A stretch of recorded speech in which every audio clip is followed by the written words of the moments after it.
दोस्तों यहाँ पर मैं अब बॉयलर ड्रॉट के बारे में बताने जा रहा हूँ।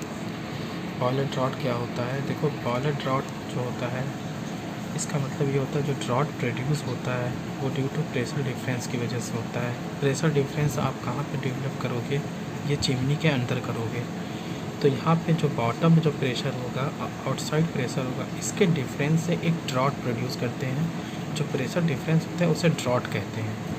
और यहाँ पर जो चिमनी होगा उसकी हाइट होगी कुछ एच होगी।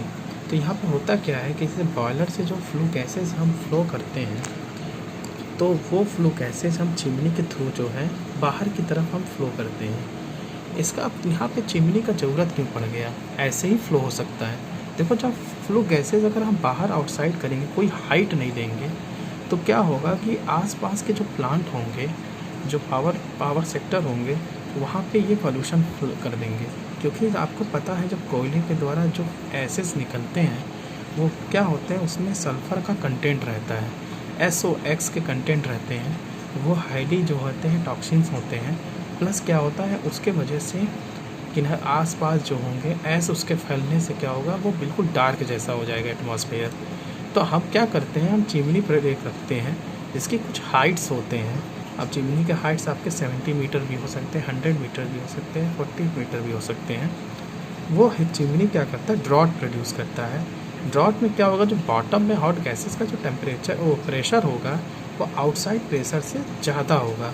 इससे क्या होगा, जो फ्लो गैसेस हैं वो ऊपर की तरफ फ्लो हो जाएंगी और ये एटमॉस्फेयर में कंटेमिनेट होकर बिल्कुल बाहर की तरफ निकल जाएंगी। तो यहाँ पे आप देखोगे इक्विवेलेंट हॉट एयर कॉलम ये चिमनी के ऊपर तक रहेगा, थोड़ा ऊपर यहाँ तक, जहाँ तक स्ट्रीम लाइन बनेंगे। जहाँ भी ये सेपरेट होगा, इधर उधर की तरफ होगा, उस पॉइंट से लेके बॉटम तक का वो जो हाइट होता है इक्विवेलेंट हॉट एयर कॉलम होता है। अब यहाँ पर आप देखोगे एक ग्रेट लेवल बना है, यह रेफरेंस पॉइंट है, यही से हम लेवल इसका प्रेशर का देखेंगे, हाइट भी देखेंगे। अब यहाँ बॉयलर से जब ये कंबक्शन हुआ तो ये फ्लू गैसेज यहाँ से आएंगे, ये बाहर की तरफ निकल जाएंगी, ठीक है। तो अब यहाँ पर देखोगे तो हम यहाँ पे लेते हैं कि यहाँ पे जो इंटेंसिटी ऑफ एयर का जो होगा वो एब्सोल्यूट टेम्परेचर पे उसकी कितनी डेंसिटी है और यहाँ पे एटमॉस्फेरिक टेम्परेचर पे कितना डेंसिटी है। अब अंदर के जो चिमनी के अंदर का टेम्परेचर हॉट गैसेस का डेंसिटीज़ में और इसके जो हॉट गैसेस के टेम्परेचर है उसका कितना प्रेशर है, उन प्रेशर के डिफरेंस से हम यहाँ पे ड्रॉट बताते हैं। ड्रॉट का काम ये भी होता है। अब ड्रॉट का काम एक और भी होता है, जैसे ये बाहर करने के लिए दूसरा ये होता है कि यहाँ पे जो कंटेंट है SOX के कंटेंट एस होते हैं कोयले के, वो यहाँ पे क्या होता है हाइट की वजह से उन जो है वो नीचे ड्रॉप होते जाते हैं। जैसे जैसे ये ऊपर जाएगा तो उसके एस के कोई वेट होता है, उसका कोई वज़न होता है, उस वज़न के कारण ये ऊपर जब जाएगा तो ये नीचे की तरफ अपने आप नीचे की तरफ इकट्ठा होता जाता है इस तरह से, ठीक है। अब कुछ यहाँ पे स्टेनर टाइप का लगा देते हैं, छन्नी टाइप का लगा देते हैं, जिससे वो टकरा के वापस आ जाते हैं और बाकी जो फ्लू गैसेस हैं वो बाहर निकल जाते हैं। तो ये एस कंटेंट भी करता है चिमनी। अब ये नेचुरल ड्रॉट है, अभी जो मैं बता रहा था। अगर आर्टिफिशियल ड्रॉट करोगे, दो टाइप का है, एक नेचुरल ड्रॉट होता है, एक आर्टिफिशियल ड्रॉट होता है। तो आप क्या करोगे, चारों तरफ इसके चिमनी के नीचे आप इंडक्शन फ़ैन लगा दोगे, ID फैन। उससे क्या होगा कि एयर का जो फ्लो होगा, कन्वेक्शन फ्लो होगा, वो तेज़ी से होगा, ठीक है, और तेज़ी से ये ड्रॉट प्रोड्यूस होगा। तो आप आर्टिफिशियल ड्रॉट भी कर सकते हो। इसके बाद यहाँ पे एक चीज़ आता है कि ये नेचुरल ड्रॉट का क्या होता है, कैसे इसका काम होता है। तो ये जो the natural draught is produced by a chimney due to the fact that the hot gases inside the chimney are lighter than the outside cold air is that density difference of hot gases inside chimney and cold atmosphere air, ठीक है, यहाँ पे होगा। इसका मतलब क्या है, it means that amount of draught produce by a chimney depends upon flue gas temperature. अब इतना चीज़ें आप अगर इसको आप देखोगे तो यहाँ पे जो ड्रॉट होगा वो लेस देन क्या होगा 12 kg फोर्स पर मीटर स्क्वायर होगा, ठीक है। अब यहाँ पे जो आप चिमनी है वो चिमनी कई पाइप टाइप के होते हैं, ब्रिक्स टाइप के होते हैं, ठीक है, कंक्रीट टाइप के होते हैं, मेटेलिक के टाइप के होते हैं। मेटेलिक में आपके जो स्टील टाइप के भी हो सकते हैं। अगर स्टील टाइप का चिमनी होगा तो steel stacks have problem of rust and corrosion. जो स्टीम होगा वो उसमें प्रॉब्लम्स क्या होगा, रस्ट और कोरोजन की प्रॉब्लम हो सकती है। इसलिए देखोगे आप ब्रिक चिमनी जो है वो मैक्सिमम यूज़ होता है उसकी लाइफ ज़्यादा होती है। यहाँ पर आप देखोगे bricks chimney are constructed of round, octagonal और स्क्वायर टाइप का भी हो सकता है। Main advantage of leakage air जो हो उसका मेन एडवांटेज होना चाहिए। कंक्रीट, आपके जो कंक्रीट चिमनी है 2 साइड्स वाल्व के भी हो सकते हैं, ठीक है। Inner wall having fire bricks lining type के भी होते हैं। अब इसमें देखोगे आप concrete chimney use to the absence of joints, light weight और space economy as compare with brick chimney. Concrete chimney भी आप यूज़ करते हैं, वो लाइट भी होता है उसकी, और वो स्पेस इकोनॉमी होती है, और उसमें जॉइंट्स नहीं होते हैं। और अगर आप ब्रिक चिमनी देखोगे तो हर ब्रिक्स में जॉइंट्स होते हैं, तो जॉइंट्स जो लीक कर सकता है। तो ब्रिक चिमनी में वो कंक्रीट चिमनी में आप ये एडवांटेज दे सकते हो। अगर आप कैलकुलेशन देखोगे तो pressure at outlet by chimney will be less than atmosphere pressure due to altitude difference. Chimney shall be fitted with hot gases and the pressure at bottom of chimney PB. यहाँ पे आप देखो chimney बना हुआ है, तो chimney का जो बॉटम साइड है वो PB है और जो अपर साइड है वो PO है। तो PB हमेशा ग्रेटर देन PO होगा। तो यहाँ पे आप देखोगे इसके बीच में जो चिमनी के अंदर प्रेशर डिफरेंस हो रहा, प्रेशर बन रहा है वो रो GH होगा। रो G hot gases density, gravity के बाद H, ठीक है, चिमनी का हाइट। तो ये PV इक्वल टू किसको हो जाएगा, PO प्लस रो GH, ठीक है। ये PV इसके ये दोनों के प्लस के बराबर होगा। अब यहाँ पे PV क्या है, outlet pressure at chimney top sector पे, PB क्या है बॉटम प्रेशर एट चिमनी है, और रो G क्या है डेंसिटी ऑफ हॉट गैसेस है। यहाँ पे अगर आप देखोगे तो यहाँ पे TA equal to atmospheric temperature है, TG जो है average temperature of hot gases inside the chimney है। चिमनी के अंदर जो टेम्परेचर बनेगा हॉट गैसेस का उसका टेम्परेचर है। T0 हम लेंगे एब्सोल्यूट जीरो टेम्परेचर लेंगे, ठीक है। इसी तरह आप रो G लोगे density of hot gases inside chimney. अब यहाँ पे आप जब डेंसिटी डिफरेंस होता है, यहाँ पे एक चीज़ हम देखते हैं, जो डेंसिटी डिफरेंस है और यह जो प्रेशर डिफरेंस बन रहा है वो डेल्टा P बन रहा है। यहाँ पे जो पास्कल बनेगा, डेल्टा P जो डैश होगा प्रेशर डिफरेंस ड्रॉट इन kg फोर्स पर मीटर स्क्वायर। अब अगर इसमें आप मल्टीप्लाई G कर दोगे तो ये पास्कल हो जाएगा, या पास्कल में आप डिवाइड बाई G कर दोगे तो ये kg फोर्स पर मीटर स्क्वायर होगा। आपको पता है kg फोर्स पर मीटर स्क्वायर में आप G की वैल्यू जब मल्टीप्लाई करते हो तो न्यूटन पर मीटर स्क्वायर हो जाता है, दैट इज़ पास्कल। अब यहाँ Hg क्या है, equivalent height of hot gases column to produce draught. जो हाइट ऑफ गैसेस होंगे, आपने देखा होगा चिमनी के बाहर तक होता है, वो Hg की हाइट आपको निकालनी होगी, ठीक है। इसके बाद आप क्या करोगे, HW निकालोगे, equivalent height of water column in millimetre. Mass of air आपको पता है M होगा, C मतलब हॉट गैस वेलोसिटी होंगे, mg मतलब डिस्चार्ज रेट यानी कि kg पर सेकेंड। अगर टोटल जो आप कंबक्शन प्रोडक्ट्स देखो तो हॉट गैसेस के जो मास देखोगे M+1 kg होगा। यहाँ पे एयर का जो मास है वो M है, हॉट गैसेस का मास क्या होगा M+1 कहाँ से आ गया, ये फ्यूल का है, ठीक है, तो M+1 kg।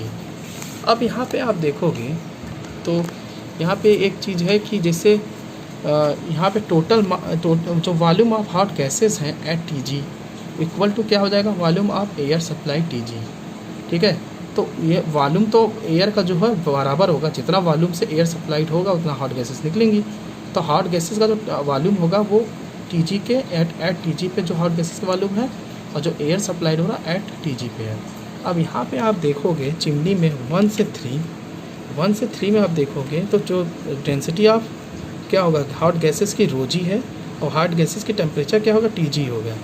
अब बाहर के साइड में आप देखोगे तो एयर का डेंसिटी जो होगा वो एब्सोल्यूट टेम्परेचर पे, उससे हम इसको इस तुलना करेंगे, ठीक है, कितना ये डेवलप यहाँ पे हो रहा है। तो एयर का डेंसिटी हो गया और टेम्परेचर एब्सोल्यूट टेम्परेचर हो गया 273.15, ठीक है, ये चीज़ है। अब यहाँ पे देखो तो जो वॉल्यूम बराबर ऑफ एयर है, एयर सप्लाइड एट TG है, वो इक्वल टू क्या हो जाएगा, mass of air by density of air, ठीक है। आपको पता है ना वॉल्यूम बराबर क्या होता है, मास बाई डेंसिटी होता है। तो एयर का डेंसिटी होगा क्योंकि यहाँ एयर सप्लाई हो रहा है, और डेंसिटी ऑफ एयर हो गया किस टेम्परेचर पे, TG टेम्परेचर है, तो यहाँ पे M हो जाएगा और यहाँ क्या हो जाएगा रो G। अब ये रो G की वैल्यू कहाँ से निकालोगे, देखो आप तुमको पता है कि सेक्शन 1 और 3 हमने बताया था, रो G TG इक्वल टू क्या करोगे, रो A और T0 कर दोगे। ये तो बाहर का है एयर का डेंसिटी और एब्सोल्यूट टेम्परेचर पे, यहाँ पे हॉट गैसेस का डेंसिटी किस पे, TG पे। तो रो G बराबर क्या हो जाएगा, रो A T0 divide by TG। ये टी जी यहाँ पर डिवाइड बाई में लेते हो, यही वैल्यू यहाँ पे पुट कर दिया, यहाँ देखो, और जब इसको सॉल्व किया तो ये बन गया M T G divide by rho T naught. इसके बाद देखो प्रेशर ऑफ हॉट गैसेस, हमें प्रेशर निकालना था ना, pressure of hot gases in chimney at grate level, यानी कि यहाँ पर ग्रेट लेवल पे प्रेशर ऑफ हॉट गैसेस का प्रेशर कितना है यहाँ पे हमें निकालना है। तो ग्रेट लेवल पे हॉट गैसेस का प्रेशर क्या हो जाएगा, density of hot gases multiply H multiply जी। आपको पता है ना पी बराबर क्या होता है, रो जी एच। तो ये हो जाएगा हॉट गैसेस का डेंसिटी, ग्रेविटी और हाइट। तो यहाँ डेंसिटी जगह आप क्या लिख सकते हो, mass of hot gases divide by volume of hot gases. तो मास ऑफ हॉट गैसेस क्या हो जाएगा m+1, और वॉल्यूम ऑफ हॉट गैसेस यहाँ पे निकाले थे ऊपर, ठीक है। वॉल्यूम ऑफ हॉट गैसेस की वैल्यू पुट कर दो, सॉल्व कर दो, तो ये वैल्यू आ जाएगा, आ गया। इसके बाद आपको क्या करना है, आप आउटसाइड पे देखना है, नीचे वाला तो निकाल लिए, आउटसाइड वाला क्योंकि प्रेशर डिफरेंस करना है। तो pressure due to cold air outside column of height, ठीक है, यहाँ वाला, यहाँ से ये वाला निकालना है, ये वाला हमने निकाल लिया हॉट गैसेस का। कोल्ड एयर का निकालना है। अब कोल्ड एयर जो होगा वो जो होगा, जैसे ये एयर का जो डेंसिटी होगा और वो किस एटमॉस्फेयर टेम्परेचर पे होगा ऊपर की तरफ, वो किससे इक्वल करोगे, रो ए टी नॉट, यहाँ पे रो ए टी नॉट ऊपर वाला यहाँ से। तो जो यहाँ पे था, जो एयर हम यहाँ पे करेंगे, तो एयर का जो हो गया, एयर का क्या हो जाएगा डेंसिटी, डेंसिटी ये हो जाएगा, टी ए हो जाएगा, इसको इक्वल कर दोगे तो एयर का डेंसिटी आपने ये निकाल लिया। इसके बाद यहाँ पे क्या करोगे, डेंसिटी ऑफ एयर क्या हो जाएगा, rho A T naught divide by T A multiply H multiply G, ये हो गया पूरा वैल्यू। अब हमें डिफरेंस करना है इसका, हॉट गैसेस और कोल्ड गैसेस, नीचे वाला ऊपर वाला हमने निकाल लिया। इसका डिफरेंस करोगे, ड्रॉट प्रोड्यूस हो गया, natural draught produce equal to difference of pressures due to cold air column and hot, ये निकल गया। बस इसको क्या करना है, सॉल्व करना है। आपने सॉल्व किया तो कुछ पैरामीटर्स कॉमन हो जाएंगे, rho A T naught H G common हो जाएगा, बाकी चीज़ ये अंदर हो जाएगा। ये आपके आ गया प्रेशर डिफरेंस पास्कल में। आप किलोग्राम फोर्स पर मीटर स्क्वायर करना है, मैंने बोला था जी की वैल्यू क्या करो, हटा दो, तो ये हो जाएगा rho A T naught H 1/TA minus m+1/m 1/TG, ये हो गया। अब यहाँ पे क्या करो, कुछ वैल्यू रख लो। कैसे, रो ए की वैल्यू आपको पता है 1.293 होता है, टी नॉट की वैल्यू क्या होता है 273.15 होता है। इसको रखोगे 353 हो जाएगा जब इसको मल्टीप्लाई करोगे। तो ये वैल्यू की जगह आप क्या कर दिए, 353 रख दिए। 353H 1/TA minus m+1/m 1/TH, ये हो जाएगा। ये हो जाएगा प्रेशर डिफरेंस किलोग्राम फोर्स पर मीटर स्क्वायर में। अब यहाँ पे इन केस ऑफ Hg आपको height of hot gas column निकालना है। Hg कैसे निकालोगे, आपको पता है P बराबर क्या होता है, रो जी एच होता है। तो P बराबर रो जी एच हो गया, तो डेल्टा P डैश रो जी एच, यहाँ डेल्टा P है तो ये क्या होगा, जी हट जाएगा, रो जी बच जाएगा केवल। तो यहाँ देखो डेल्टा P डैश है ना, जी तो हटी गया ना। अब density of hot gases kg पर मीटर क्यूब पर टी जी। अब यहाँ पे डी पी डैश की वैल्यू रख दो। डेंसिटी ऑफ हॉट गैसेस आपको पता था, हमने निकाला था, डेंसिटी ऑफ हॉट गैसेस पीछे निकाले थे, उसकी वैल्यू यहाँ पुट कर दो और सॉल्व कर लो। एच जी निकल गया। अब ये एच जी क्या है, इक्विवेलेंट हॉट गैसेस कॉलम्स का हाइट है, चिमनी के ऊपर तक रहेगा, ठीक है। ये वैल्यू निकल आया, किस में निकलेगा, मीटर में। इसके बाद आप कंपेयर किससे कर रहे हो, हॉट, इसको कंपेयर कर रहे हो वाटर कॉलम से। अगर कोई मैनोमीटर लगा के वाटर कॉलम से कंपेयर करो तो इनका हमने एक रेशियो बना दिया, 1 किलोग्राम फोर्स पर मीटर स्क्वायर बराबर 1 मिलीमीटर वाटर कॉलम। मतलब 1 मिलीमीटर वाटर कॉलम उठेगा जब प्रेशर एक्सर्ट होगा कितना, 1 kg फोर्स पर मीटर स्क्वायर। तो उसको क्या करो, जो फार्मूला पीछे वाला निकला था उसको ही पुट कर दो, rho A T naught H 1/TA है ना, यहाँ पे जो निकला था, यहाँ देखो ये जो निकला था इसके पहले ये वाला निकला था, ये पुट कर दो। तो यही हो गया मिलीमीटर ऑफ वाटर, ठीक है, वाटर के लेवल। तो ये आपका इतना हो गया। इसके बाद अगर आप देखोगे आपने क्या क्या निकाला, प्रेशर डिफरेंस निकाला, डीपी और डेल्टा पी और डेल्टा पी डैश निकाल लिया। इसके बाद आप जो है हॉट गैस वॉल्यूम वेलोसिटी इन चिमनी में आप ये पढ़ोगे, इसको हम नेक्स्ट पार्ट में पढ़ाते हैं, ठीक है, ओके।